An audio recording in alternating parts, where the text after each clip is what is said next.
श्रीराम श्री ब्रह्मचैतन्य गोंदवलेकर महाराज यांचे चरित्र आणि वाङ्मय जे के.व्ही. बेलसरे यांनी लिहिलेलं आहे त्या ग्रंथाचं क्रमशः वाचन करणार आहे। त्यामधील भाग 1 कुलवृत्तांत व बालपण। पूर्वज। श्री महाराजांचे पूर्वज वावर हिरे या गावी राहत असत। हे गाव जिल्हा सातारा, तालुका मान यामध्ये दहिवडीजवळ आणि गोंदवल्यापासून 4 कोसांवर आहे। कुळातील मूळ पुरुष रुद्रोपंत हे श्री महाराजांपासून 7वे पुरुष होते। यांचे आडनाव घुगरदरे। हे वसिष्ठ गोत्री शुक्ल यजुर्वेदी देशस्थ ब्राह्मण। रुद्रोपंत मोठे भगवतभक्त असून पंढरीची वारी अगदी नियमाने करीत। त्यांचा भागवत संप्रदाय होता।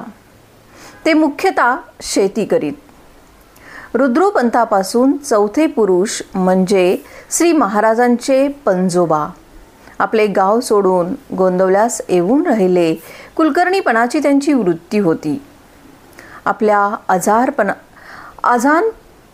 आजापणजापासून चालत आलेली पंढरीची वारी ते नियमितपणे करीत। अति सात्विक स्वभावाबद्दल व मनाच्या उदारपणाबद्दल त्यांची ख्याती होती।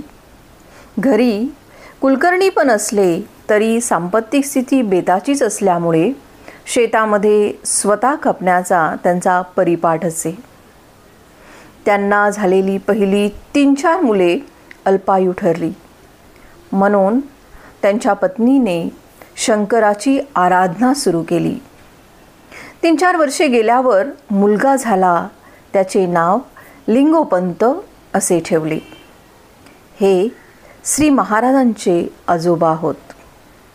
श्री महाराजांचे आजोबा लिंगोपंतांचा जन्म गोंदवले येथे शके 1700च्या सुमाराला झाला। यांच्या जन्मापासून कुलकर्णी कुटुंबाला चांगले दिवस येण्यास सुरुवात झाली।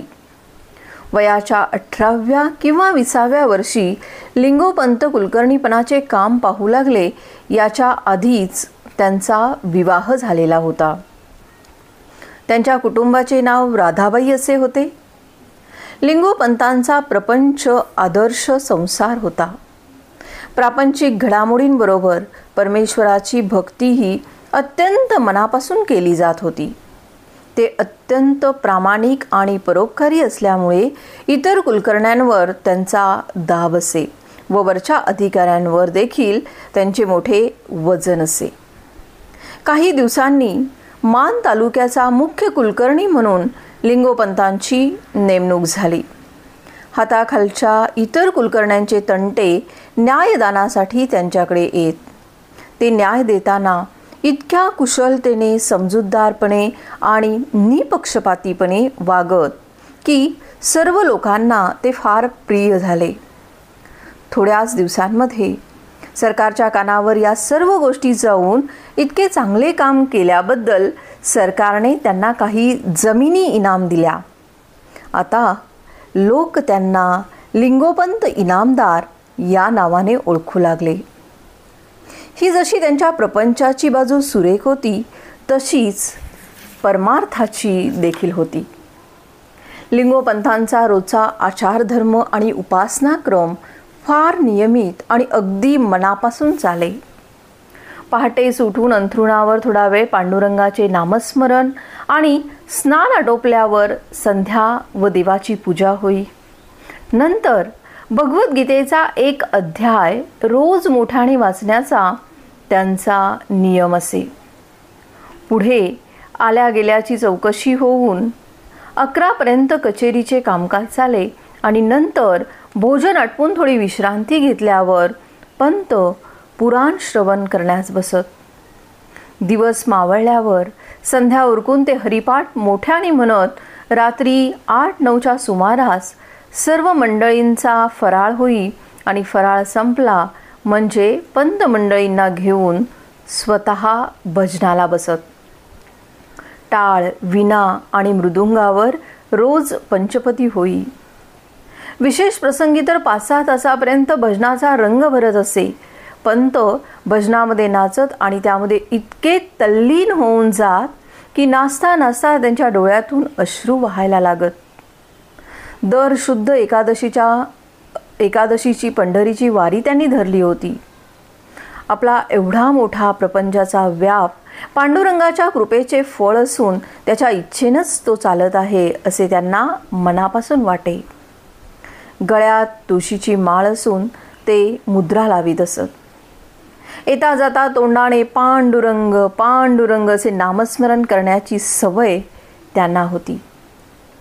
या प्रापंचिक आणि परमार्थिक ऐश्वर्यात शोभेल असा एक मुलगा त्यांना झाला आणि पंतांनी रावजी हे नाव त्याला ठेवले. अशा तऱ्हेने अत्यंत समाधानाने कालक्रमण करीत असताना बरीच वर्ष लोटली. वयोमानाने पंत थकले व दर वारीसाठी पंढरीला जाणे त्यांना जड वाटू लागले.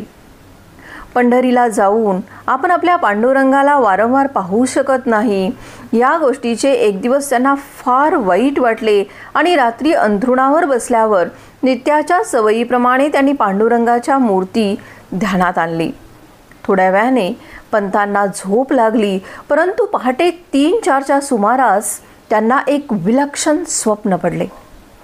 स्वप्नामध्ये पांडुरंग आले आणि त्यांनी पंतांना जागे करून हात धरून उठवून त्यांच्या एका मळ्यामध्ये नेले.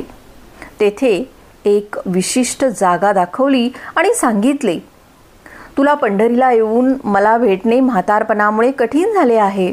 याचे तुला फार वाईट वाटते ना, म्हणून मीच तुझ्या घरी राहायला येत आहे. इथे खणून पहा म्हणजे मी सापडेन. असे सांगून देव दिसेनासे झाले आणि मग पंत जागे झाले.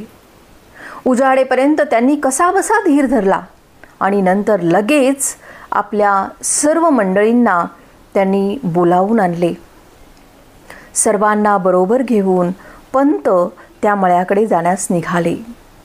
देवांनी स्वप्नात दाखवलेली जागा पंतांनी बरोबर ओळखली आणि ती पूजेने पवित्र केल्यावर लोकांनी खणण्यास आरंभ केला. 4-5 हात खणून झाले. असेल नसेल तोच पहारीचा खन्न असा आवाज झाला.